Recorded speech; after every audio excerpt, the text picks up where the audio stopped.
नमस्कार दोस्तों, आप सभी का हमारे यूट्यूब चैनल टेक्निकल जीनियस में बहुत-बहुत स्वागत है। दोस्तों आज की इस वीडियो में मैं आपको बताऊंगा डोमेन और होस्टिंग क्या होते हैं और इनको परचेज़ करने से पहले आपको क्या प्रिकॉशंस रखने चाहिए। जी हाँ दोस्तों, आगे बढ़ने से पहले मैं आपको बता देता हूँ कि अगर आप हमारे चैनल पर नए हैं तो चैनल को सब्सक्राइब कर लीजिए और साथ ही में बेल आइकन पर भी क्लिक कर दीजिए ताकि आप फ्यूचर में आने वाले किसी भी वीडियो का नोटिफिकेशन मिस ना करें। तो दोस्तों इस चैनल पर हम एक वेब होस्टिंग की पूरी सीरीज़ बना रहे हैं और उस सीरीज़ का ये पहला वीडियो है। तो इस सीरीज़ में आपको मिलने वाले हैं वेब होस्टिंग से रिलेटेड सॉल्यूशंस और आप इस चैनल को सब्सक्राइब करेंगे तो आपको मिलते रहेंगे सारे नोटिफिकेशंस जो भी हम नया वीडियो अपलोड करेंगे। सो दोस्तों इस वीडियो की सीरीज़ में हम स्टेप बाय स्टेप सारे जो भी वेब होस्टिंग में यूज होते हैं cPanel में टूल्स उन सब की पूरी नॉलेज की होस्टिंग को कैसे हम परचेज़ कर सकते हैं, कैसे हम इसको होस्ट करते हैं, कैसे डोमेन ऐड करते हैं, कैसे एसएसएल को इनेबल करते हैं, ये सारी इन्फॉर्मेशन स्टेप बाय स्टेप में अलग-अलग वीडियोज़ में आपको समझाई जाएगी। चलिए दोस्तों इस वीडियो को शुरू कर लेते हैं और बढ़ते हैं दूसरे पेज की ओर। तो दोस्तों जैसा कि मेंशन किया हुआ है व्हाट इज़ डोमेन, तो यहाँ पर हम देखने वाले हैं कि डोमेन क्या होता है। सो दोस्तों सबसे पहले हम सिंपल लैंग्वेज में समझते हैं, जैसे आपके घर का कोई एड्रेस होता है या फिर आपका कोई नाम है जिससे हम आपको कॉल कर सकते हैं और आप उसका आंसर दोगे। उसी तरीके से वेब होस्टिंग का भी एक नाम होता है जिससे हम वहाँ तक रीच कर सकते हैं। तो उस नेम को ही, वेब एड्रेस को ही हम डोमेन कहते हैं। जैसे आपने सुना होगा google.com, तो ये जैसे कॉम, इन, ये सब होती हैं एक्सटेंशंस और इन एक्सटेंशंस ये कई लेवल की होती हैं। जैसे मैंने 4 नंबर के पॉइंट में लिखा हुआ है, फिर common type of domains are top level domain, country level domain और स्पॉन्सर डोमेन। तो इस टाइप के मल्टीपल डोमेन्स होते हैं। तो आप अपने अकॉर्डिंग अपना डोमेन परचेज कर सकते हैं। जैसे आप नेटवर्क में हैं तो .net ले सकते हैं, कोई ऑर्गेनाइजेशन है तो .org। कॉम तो कॉमन है ही, सभी लोग कॉम को प्रेफर करते हैं क्योंकि कॉम सबको इजीली याद भी रहता है। और इन्फो, जैसे कोई इन्फॉर्मेशन की वेबसाइट है, कोई ब्लॉग्स है तो आप .info भी ले सकते हैं। तो जैसे मैं ये कहता हूँ कि आप कोई वेबसाइट बना रहे हैं कि myblogs.com या myblogs.info, इस तरीके से किसी भी लेवल का आप एक डोमेन परचेज़ कर सकते हैं। और इसका परचेज़ करने का चार्ज 500, 800 या फिर समटाइम 1000 रुपये तक जाता है लगभग। और किसी भी रजिस्ट्रार से आप इसको परचेज़ कर सकते हैं। और ये सारे जो सिस्टम है ये मैनेज किया जाता है एक ऑर्गेनाइजेशन के द्वारा जिसका नाम है ICANN। चलिए दोस्तों अब बढ़ते हैं दूसरे पेज की ओर और समझ लेते हैं कि वेबसाइट कैसे एक्सेस होती है। जी हाँ दोस्तों, वेबसाइट एक्सेस करने के लिए यहाँ पे एक DNS होता है, उसका भी काफ़ी इंपॉर्टेंट रोल होता है। तो जैसे हम आपका कोई डोमेन नेम ले लेते हैं abc.com, इसकी क्वेरी जाएगी DNS के ऊपर और DNS का काम होता है उसको IP दे देना, क्योंकि IP एड्रेस आप देख सकते हैं ये 2 नंबर पर मैंने लिखा हुआ है 72.21.215.90। तो हम नेम तो आसानी से याद रख सकते हैं पर IP को याद नहीं रख सकते, इसलिए जो है यहाँ पर डोमेन का कॉन्सेप्ट आया था जिससे कि ईजिली हम डोमेन को डालकर, और यहाँ पे बीच में रोल होता है DNS का। तो DNS जब हम नेम उसके पास जाता है तो वो IP दे देता है सिस्टम को और सिस्टम फिर उस IP के सर्वर के पास रिक्वेस्ट भेजता है और वहाँ से हमको पूरा रिजल्ट मिल जाता है। जो भी वेबसाइट है वो हमारे सिस्टम पर लोड हो जाती है। तो ये था कंप्लीट प्रोसेस कि वेबसाइट एक्सेस कैसे होती है जो हमने यहाँ पर देखा। चलिए अब अगले पेज पर देख लेते हैं कि होस्टिंग क्या होती है। तो दोस्तों होस्टिंग एक स्पेस होता है जहाँ पर आपका कंटेंट या फिर आपका डेटा रखा होता है, आपकी वेबसाइट की फाइलें रखी होती हैं।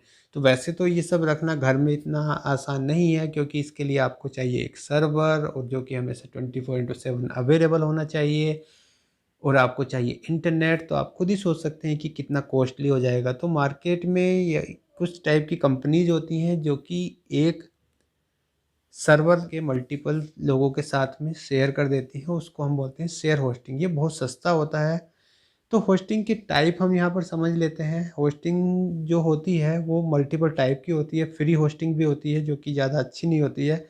उसके बाद आता है शेयर होस्टिंग जो कि सबसे सस्ती होस्टिंग होती है। फिर VPS होस्टिंग जो कि वर्चुअल प्राइवेट सर्वर होता है। इन सबको हम एक एक इस टॉपिक को बाद में अलग अलग वीडियो में भी समझेंगे। सो अभी घबराने की ज़रूरत नहीं है। अगर आपको समझ नहीं आ रहा है तो आप एक मोटा मोटा समझ लीजिए। VPS होस्टिंग, डेडिकेटेड होस्टिंग, तो वही जैसे एक सर्वर यूज़ कर लिया पूरा और उसको सब कुछ इंटरनेट पावर ये सब दे के हमने, बहुत कॉस्टली होता है डेडिकेटेड सर्वर। उसके बाद मैनेज्ड होस्टिंग होती हैं, कोलोकेशन होस्टिंग होती है, रीसेलर होस्टिंग भी होती है। तो दोस्तों इनके बारे में हम बाद में एक-एक वीडियो में पूरा समझेंगे, लेकिन अभी मैं आपको समझा दूँ कि मेनली लोग यूज़ करते हैं शेयर्ड होस्टिंग, उसके बाद होता है क्लाउड होस्टिंग जो थोड़ा-सा कॉस्टली होता है, और क्लाउड होस्टिंग के बाद अगर लोगों को उससे भी ज़्यादा परफॉर्मेंस चाहिए तो जाते हैं फिर वो वीपीएस होस्टिंग पर। और वीपीएस होस्टिंग के बाद वो लोग फिर लेते हैं फिजिकल सर्वर। फिजिकल सर्वर भी अगर काम नहीं करता तो कई सारे सर्वर को ऐड कर देते हैं, जैसे बड़ी-बड़ी साइटें होती हैं, जैसे अमेज़न, फ्लिपकार्ट, इन सब की क्या है, बहुत एक सर्वर पे वेबसाइट नहीं चलती है, हो सकता है 20-50 सर्वर हों जो कि इतना ज़्यादा लोड हैंडल करते हैं। तो हमारे ट्रैफ़िक के अकॉर्डिंग हम वेबसाइट को चूज़ करते हैं कि हमें कितना रिसोर्सेज़ इसको देना है। रिसोर्सेज़ मतलब कितनी मेमोरी, कितना सीपीयू और कितने ज़्यादा सर्वर हमें इसमें ऐड करने हैं। तो इस तरीके से दोस्तों मैंने आपको बताया कि होस्टिंग क्या होती है, एक स्पेस होता है जहाँ पर हम अपना वेबसाइट का डेटा रखते हैं, जिससे कि वो सारे लोग डोमेन नेम के थ्रू उसे एक्सेस कर सकें और वेबसाइट को विज़िट कर सकें। चलिए दोस्तों आगे बढ़ते हैं और देखते हैं दूसरे पेज पर कि क्या इम्पोर्टेंट पॉइंट होते हैं वो, जो कि हमें वेबसाइट परचेज करने से पहले ध्यान में रखने चाहिए। तो दोस्तों सबसे पहले हमें समझनी है अपनी रिक्वायरमेंट और अपना ग्रोथ प्लान कि हमारी वेबसाइट की कितनी ग्रोथ हो सकती है 1 साल के बाद। जैसे आज आपके पास 1000 विजिटर आते हैं मंथ में, उसके बाद आपको समझना है कि आपके पास 2 साल में या फिर 5 ईयर के बाद में कितने विजिटर्स आ सकते हैं। हो सकता है 1000 से 1 लाख भी हो जाएँ। कई बार वीडियोज़ या फिर जो है कोई वेब पेज पर कोई कंटेंट ऐसा होता है, कोई ब्लॉग्स होते हैं जो कि वायरल हो जाते हैं और लोग उस पर बहुत ज़्यादा विजिट करते हैं, तो उसके हिसाब से हमें वेबसाइट के प्लान को भी इंक्रीज़ करना पड़ता है। और दोस्तों मैं सजेस्ट करूँगा कि अगर आप शुरू में एक वेबसाइट बना रहे हैं तो उसके लिए ज़्यादा पे मत करो। जितना आपको रिक्वायरमेंट चाहिए उतना ही परचेज़ करो। जैसे कि आपको वेबसाइट बनाने के लिए 1 जीबी वाला प्लान चाहिए तो 1 जीबी लो, बाद में हम इसको अपग्रेड कर सकते हैं। तो ये सबसे अच्छा तरीका है। ये नहीं कि शुरू में ही जो है आपने अनलिमिटेड ले लिया। अनलिमिटेड तो दुनिया में कुछ होता ही नहीं है। कुछ लोग बेवकूफ़ बनाने के लिए अनलिमिटेड बोल देते हैं, वहाँ पे बहुत सारी कंडीशंस होती हैं जिसको हम फुलफ़िल नहीं कर सकते। और वैसे भी अगर आप एक ही वेबसाइट चला रहे हो तो उसमें अनलिमिटेड कितना यूज़ कर लोगे? 1 जीबी, 2 जीबी, 5 जीबी मैक्सिमम, उससे ज़्यादा यूज़ ही नहीं कर सकते और आप पे कर रहे हो बहुत ज़्यादा। तो इससे अच्छा है कि छोटा प्लान खरीदो और उसको पूरा यूटिलाइज़ करो, और जैसे ही वो प्लान में आपको लगता है कि ये रिसोर्सेज़ मेरे लिए कम है, तो आप उस प्लान को ईज़िली अपग्रेड कर सकते हो। जब आपको ज़रूरत हो तभी आप अपग्रेड कर सकते हो। उसके बाद आता है कि जैसे मैंने पहले ही बता दिया है कि ब्लॉग्स की साइट 1 जीबी 2 जीबी से ज़्यादा नहीं होती है, सिंगल वेबसाइट अगर आप बनाना चाहते हो। If your website is not important for people, then you can go for shared web hosting. Yes, तो अगर वेबसाइट शेयर्ड होस्टिंग में क्या होता है, कई बार शेयर्ड होस्टिंग का सर्वर डाउन हो गया तो 2-3-4 आवर्स लग जाते हैं। तो अगर आपको कोई चिंता नहीं है कि वेबसाइट अगर 4 आवर्स के लिए डाउन है तो आप शेयर्ड वेब होस्टिंग के लिए भी जा सकते हैं। उसके बाद आता है क्लाउड होस्टिंग। तो क्लाउड होस्टिंग में क्या होता है, मल्टीपल सर्वर्स का एक ग्रुप होता है जिसको वो क्लाउड बोल देते हैं। ठीक है, तो उसमें अगर एक सर्वर डाउन भी हो जाता है तो आपकी वेबसाइट दूसरे सर्वर के थ्रू एक्सेसिबल रहती है। तो इसलिए ये क्लाउड होस्टिंग का एक बहुत अच्छा बेनिफिट है, और इसमें क्लाउड में मल्टीपल सर्वर्स इन्वॉल्व होते हैं तो वेबसाइट की परफॉर्मेंस भी बहुत अच्छी होती है।